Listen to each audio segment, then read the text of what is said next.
Well, the man who Kankkunen beat to the world title, François Delecour. Delecour won 3 events this year, but it wasn't enough to take the title. He is in the runner-up position in the factory Ford. Just one Ford entered this weekend. Delecour blindingly fast on tarmac, but this year proving himself a gravel expert, winning in Portugal, Tour de Corse and the Catalunya, the last event.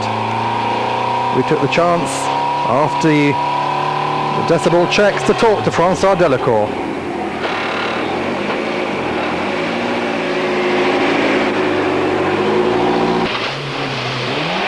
François Delecour, number 3, despite that number 1 on the bonnet.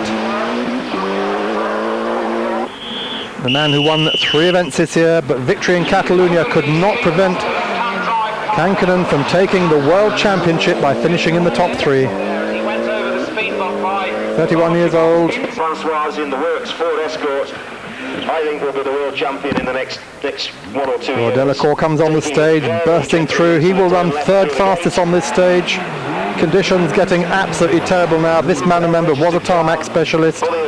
He's now become acclimatized to gravel and the sort of muck on these stages, and he puts on a great performance today. Just hear how the crowd love it. His first rally was 1981 in a theatre bar. It's his 2nd RAC, last year in the Cosworth, 4th Sierra this year in the Cosworth Escort. The only factory car, in fact, on the event. He will run 4th fastest. Delecour goes off. Big moment in the Escort there. Delecour does a lot of damage to the underneath, I think, and it's going to lose him about 11 seconds.